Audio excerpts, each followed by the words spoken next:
Ayun mga kaisip, paspasan ito, madali lang ito, no? Para bago tayo pumasok, luluto muna tayo ng tahong. Ayan, tahong. Ulam, hapunan, no? Ito napakasimpleng luto lang ito mga kaisip, napakasimpleng luto lang na ito. Tahong, no? Ayan, tukwali natin. Ayan. So, ang gagawin lang natin ito mga kaisip, simpleng-simple yung luto, diretsuhan, mabilisan, wala nang patumpik-tumpik pa, no? Nahugasan na ito yung tahong mga kaisip, nahugasan na natin ito. So, ilagay lang natin itong tahong dito sa kawali. Ay, teka, banlawan muna natin itong ano. Banlawan muna natin yung kawali saglit. Ayan mga ka-ICTV, nabanlawan na natin yung kawali, no? Then, ayun, no, yun na. So, simple-simple lang gagawin natin mga ka-IC. Wala nang gamit na butter, wala nang sibuyas, bawang, luya, wala na siya. Ganun lang kasimple, no? Hindi na tayo gagamit ng mantika, hindi na natin siya igigisa. Ito yung kawali natin. Simple-simple lang to. Ilalagay lang natin tong kawali, yan. Yan, ganun lang. Kasi, kailangan simpleng-simple lang yan. Wala siyang mga butter kung ano-anong ginagamit natin para iwas tayo sa kung ano-ano mga matatanggap natin doon sa mga ganun, no? So, ito ay original tahong lang talaga siya, no? So, isasalang natin siya dito sa kalan. Simpleng-simple lang ito. Hindi na siya kailangan lagyan ng tubig mga ka-ICTV, no? Kasi kusal lang siya magtutubig, no? Hindi na siya lalagyan ng asin kasi ano na siya galing siya nagatimplado na yung lasa niya. Pag yan nagkakatas yan, yung katas ng tahong, timplado na yan. Kaya hindi na kailangan lagyan pa ng asin o kung ano-ano. Sindihan natin. Mabilisan lang ito mga ka-IC. Mabilis lang naluto ito. Tapos dadalihin mo na yan sa sausawan mga ka-IC, no? Sausawan ang dadali niyan. Ito. May sausawan tayo ito. Ito sausawan natin. Ayan. Nakababad na sili, bawang, ayan, luya, ayan, nakababad sa suka, ayan. Sinamakan, ang tawag nito sa mga Ilonggo, basta ganyan. Ayan, ayun. So, ayan. Nakasalang.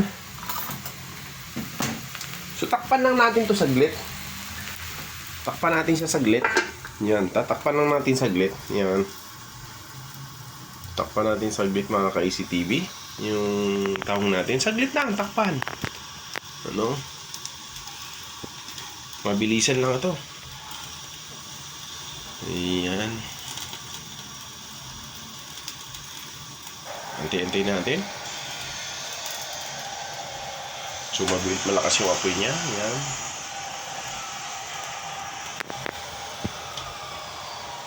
Ayun, no? Tapos, tanggalin natin yung takip. Haluin natin ng konti. Para yung nasa ibabaw, mapunta sa ilalim. Yung nasa ilalim, mapunta sa ibabaw. Magkalo-halo sila. Ayan, para pantay ang init. Ayan. Yun yung siya kasimple. Hindi mo na kailangan lagyan ng tubig. Pag tahong niluluto yung mga ka-ICTV, hindi na kailangan lagyan ng tubig. Kasi kung saan magtutubig at saka hindi na kailangan lagyan ng timpla. Para ano, asin, bawas sa asin tayo. Ano na, para sa kalusugan, bawas asin. Yan, timplado na to. Hindi mo na kailangan maglagay ng mga, kung ano ng mga seasoning, you know? Mga cubes, kung ano pa, magic sarap, kung ano pa mang ilalagay. Hindi na natin kailangan maglagay. Kailangan natural lang talaga siya. Natural siya na tahong. No? Ganun lang sa kasimple. Ayun. Kunting init-init na yan. Napakabilis lang lutuin na ito. Tahong, yan. Dami nito sa Cavite guys. Pero kung mas maganda nito bumili sa may Bacoor. Sa Siniguelasan Bacoor. Kasi andun yung andun yung pinaka fishport. Fishport ba tawag doon? O, pinakadaungan ng mga nangunguha ng tahong. Yung bagsakan kamo ng tahong doon mismo sa Siniguelasan Bacoor, Cavite. Ayan. Ayun o, nagtutubig siya. Kita mo yung mga ka-ICTV, nagtutubig na siya o. Tsaka bumubuka na. Bumubuka na yung tahong. Ayun o. Bumubuka na yung tahong. Ang kailangan naman natin, pabukahin yung tahong. Hindi natin sa kailangang lutuin ng matagal. Kasi pag na matagal ang pagluto niya, ano yan, magdadry yung tahong magdadry. Kailangan lang natin siya, pabukahin lang natin. Yan, ganyan. Haluin natin para bumuka ng maayos. Yan.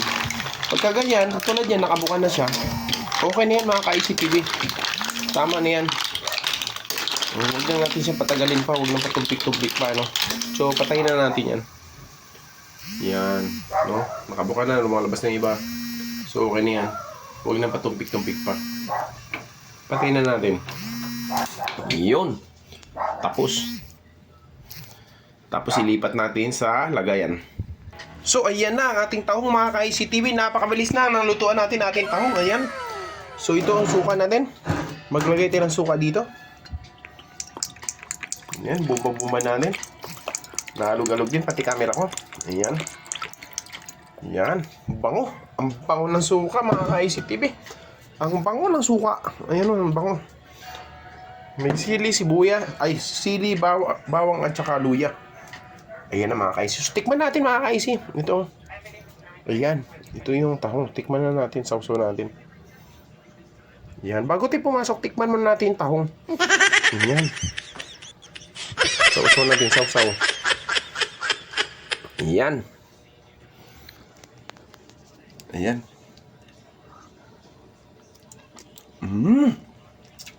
Sarap. Sarap mga ka-IC. Sarap.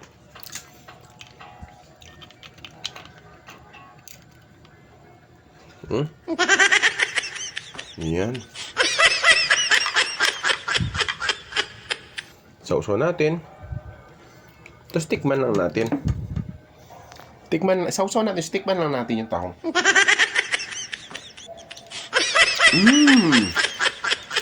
Sarap ng suka. Asim, tapos manghang. Sapa. Sarap. Last na lang talaga. Pasok na ako, last na lang. Sarap. Higit tayo na kunting suka. Sarap. The best, ang sarap. Ayan, hanggang dito na lang mga ka-ICTV. At ako'y papasok na yun, no? Ayan. Ito na yung hapunan nila dito sa bahay. Tahong, ayan, no? Ayan, ako tumikim lang, no? Kumain ako kanina kasi. Ayan. Ayan, hanggang dito na mga ka-IC. Ayan, thank you very much. Maraming salamat po sa inyo lahat, sa mga subscriber natin. Ayan, sa mga followers natin. Maraming salamat po sa inyo.